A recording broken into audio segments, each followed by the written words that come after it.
This one is going to be a car that not a lot of y'all expect. For my number 2 entry, we have one of my favorite car art pieces of all time. This is the painting that walked so that all the future ones could run. This car right here is hands down my favorite car art piece of all time.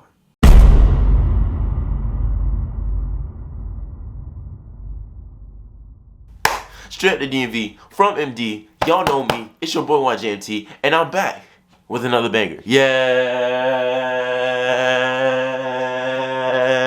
sir, man. Cars. There's so much hidden details that if you just wouldn't know to pay attention to them, you just would never look at them. So today, I know y'all be seeing in the background these paintings and pictures and shit, be like, damn, what the fuck around this nigga got them fucking cars? I'm like, damn, this nigga really love cars. I do. I do. All the paintings and stuff that you see behind me, yeah, even that one right there, were painted by me. I know y'all don't get to see these other paintings that much because they're never in the video, but we got some more paintings right here. You got these over here on this little wall. Nice and dandy, nice and dandy. Then you got these over here. Don't mind that small one. I found that in somewhere. You got some more up here. You know, got a Camry, a little self-portrait joint, and that's like a still life that I did in class.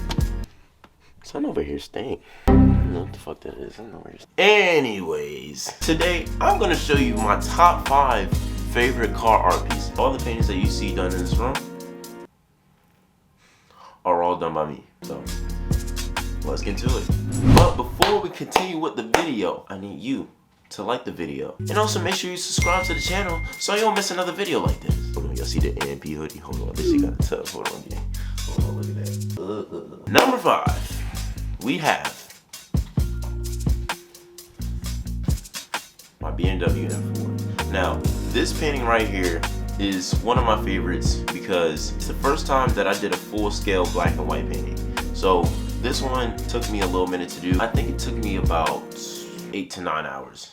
Something like that. It was the first time that I ever did a painting where one small part of the car takes up the whole frame instead of the whole car being in the frame. This one required a lot of attention to detail, especially in the headlights, and also the transitioning of the different sides that the car has. It's not about like black, white, and gray. Like, it's so easy to just make those values. It's also really good to make it look almost reflective. Yep, this is number 5. The size of it, 16 by 20. Pretty sure it's 16 by 20. Most of the paintings that I paint on nowadays are 16 by 20. I painted this about 2 years ago. 2022. Quick little attention to detail. Anytime I paint cars, I paint on the sides as well. If you look at it from this angle, it creates like a 3D effect. It's so fucking cool. It's literally just continuing lines down the side. You see how the side has some gradients and stuff painted on the side, right? If I rotate it, boom. Number 5 on the list, M4. Number 4 on the list, we have a painting that I really think a lot of y'all are gonna enjoy. You just had to see it, man. You just had to see it. For number 4, we have the Hellcat Trinity. This one is one of my favorites. I never painted a Durango before. I've drawn a Challenger, I've drawn a Charger. I never touched the Durango. And one thing about me, I really learned that I really do like SUVs because I'm 6'2". Like, I'm tall as shit, so the bigger the better. I really do love this piece because it's the first time that I ever incorporated 3 cars on one canvas. I remember it was very experimental for me, mainly because it was a collage. Now, how I usually start my paintings from this one on is I basically paint the whole background one color. Then I'll add on top of that, and then add in more details and stuff on top. Hellcat Trinity. We have Dodge Durango SRT, not the 392, like the actual Hellcat one. We have a Dodge Challenger Demon. Yes, it is a demon with the wide body. It's not a red eye, it's a demon. Trust the process. Why is it yellow and green? That at the time, I was really trying to figure out how to blend light and shadow colors. And for some reason, yellow was one of those hard ones for me. So it didn't really look right when I was painting originally the yellow for the lighter color. What I did was, as a solution, I painted the bottom half like a darker yellow ochre. And then the top half, I used like a green and some white. I even mixed like some yellow as well. And so it was a lot of layering for this one to try and figure out. When I was painting the demon, it felt like solving a math problem. Like I just kept running into problems and coming up with different solutions. And honestly, I'm very happy on how it came out. Probably the most loved one on this piece is the Dodge Charger Hellcat wide body. I just love it. Like, I love everything about it. Like the red, the pink transition to the light spots, the attention to detail in the rim. Like, look at that rim. That should look real as fuck. Hold on, look at that rim. You got the interior details as well. Like, it's just so cool. I really like how Chargers always look aggressive. Like, it's just something about them looking aggressive. And also that four-door, like, come on, bro, that's fun as hell. Like, and I also did the same exact thing where I was talking about painting around the whole canvas. So, to get that little 3D effect. A lot of niggas don't understand, bro. Like, when you paint around the canvas like that, it really does make or break your piece. Because I see a lot of people, like, they'll paint their canvas, like they'll paint the front of it and then that'll be it. They'll just leave the sides like white or literally just nothing at all. It's kind of weird. I really learned that I really do like Durangos over time because I've always been a track hog nigga. Like, ever since the track hog came out, like, come on, bro. Who thinks to put a muscle car engine, which basically would be the equivalent of a supercar, like maybe even 20, 25 years ago. And I'll just be thinking about that shit, bro. Like, when I be looking at the Hellcat and stuff, I just be thinking about how nowadays, like, bro, we could get 700 horsepower from the dealership, you know, and that's crazy. But like 15, 20 years ago, it would be hard to find a car with 350 to 400 horsepower. The Viper SRT 10 made what, like 400 something? It said that they did stop the production for all the Hellcats, so Dodge, bring that shit back, please. I saw in a news article that Ford is coming out with a new Capri. Bro, the Capri hasn't been a thing since what, the 70s? I only know about it because I have one on Forza, you know what I'm saying? But now they're adding it back in as an EV crossover. Why? Well, who asked for this? Like, who was the person that said, maybe the Capri needs to come back? And not just come back. Make it a crossover EV. Who was saying that? Back to the Charger real quick. Dodge really has a recipe that not a lot of car companies can reciprocate. And that #1 formula is a four-door muscle car. In the US. Gotta clarify, in the US. Chevy SS's, like the four-door joints, those are cool. But nobody knows about them. You see a Charger anywhere, and it could be any trim, like the SXT, the RT, the Scat, the 392. I know I just said the same shit like 3 times. The Daytona, the Hellcat, of course, the Red Eye, also the Jailbreak. Yeah, Dodge really mastered that four-door muscle car thing. I don't think there's anybody else that can touch it, honestly. Maybe the Ford Falcon, but that's for like niggas in Australia and shit. Like, that's not a US thing. That's #4 on the list. This next entry, it's got a little bit of weight to it. This one is gonna be a car that not a lot of y'all expect. For our third entry, we have the Honda Accord. Now, this painting right here is one of my favorites because it's the first time that I ever used a reference of my own where it wasn't a perfect picture. If you don't have an iPhone, basically there's this feature where if you're on the camera, you can zoom all the way out to 0.5 times. Basically, it makes your camera wide as hell, meaning like everything in it stretches. Every single line, every single detail stretches and elongates. It distorts everything. Whenever I'm painting a car, I usually start off with drawing like a rectangle or something to give myself some guidelines and the perspective and stuff. I couldn't do it for this one. And that's what made it hard. I could not do it for this one because everything was thrown off. So it looked almost like a triangle more than it did a rectangle. Very experimental piece. I added more details and stuff about the car that weren't placed on the car itself.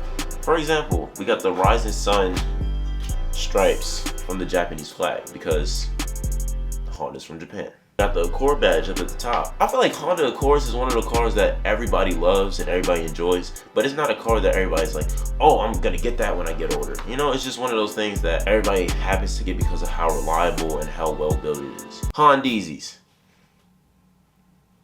Huge staple in the black community. Hondeezy. Really do love this piece because it was a more expressive form of the car rather than a realistic photogenic piece. Pretty sure this is an 18 by 24. Yeah.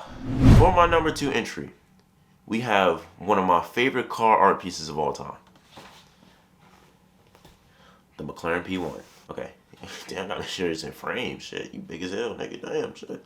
Now, this is hands down one of my favorite pieces. It's a painting that I did about 3 years ago.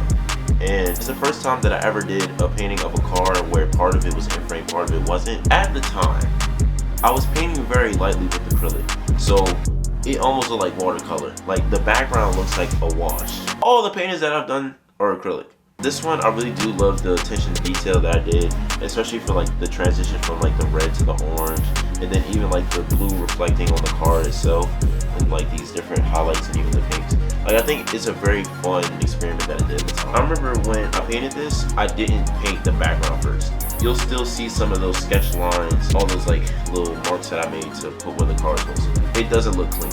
And that's why it's one of my favorites. This is the painting that walked so that all the future ones could run. That's why I love it so much. When I was looking at the reference photo and I saw that the CL, like, I don't know if y'all see the CL right there. When I was looking at the reference photo, McLaren puts McLaren on their tire tread. Why the fuck do you need McLaren on your tire tread, gang? You know how try hard that is? So try hard. Hands down, one of my favorite design cars. Beautiful curves, no sharp edges. It's the right spots. Number 2.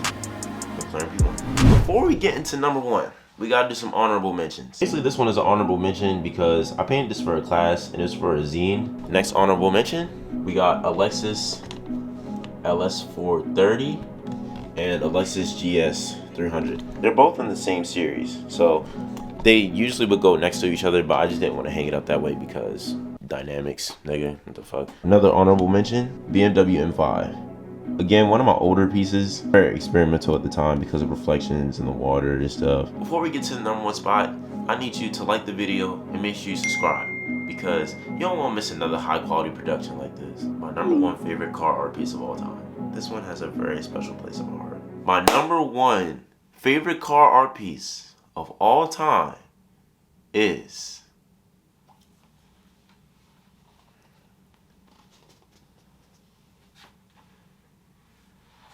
this bad boy right here.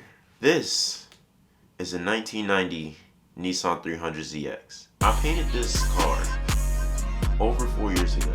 It's one of my favorites because the Nissan 300ZX has always been a favorite car of mine. Like, I remember seeing the red one in Good Burger, and honestly, ever since then, bro, I just been hooked on it. This car right here is hands down my favorite car art piece of all time. A lot of the stuff that I do now started from this piece. Out of the attention to detail, out of the complex compositions of the cars in frame, rather than just painting the whole car itself. That all started from this one. At the time, I remember I was thinking about like doing drifting and stuff. The only type of drifting that I've done at time and still do is on Forza. Like, I've never drifted a car in real life yet. Composition is completely off center, and you wouldn't really know it's a Nissan 300ZX unless you recognize the details. What is a way that I can draw more attention to the car without just painting the car? And the solution that I came up for at the time was paint more detail in the car and let the background be its own abstract shape. These trees are literally nothing but brush strokes, my nigga. Like, that's it. And even the sky is just streaks of light blue. The car that started it all. It's basically like my first car, man. Like, that's what it feels like, my first car. I don't have a car. I got a new whip. Y'all stay tuned for the next video. I got a new whip. Hands down my favorite car of all time. The Nissan 300ZX. But I hope y'all enjoyed this video. Comment what was your favorite car from this video. What do you feel is your number 1 out of seeing these cars? Because you might have a different list of what I have. So for our next video, we will be picking up the ball again. I really cannot say it enough. Thank you for watching this video. But before you go anywhere, wherever you are in the world, I want you to have a great morning, a great afternoon, a great evening, and a great night. It's been your boy YJMT, man. I'm out, bro.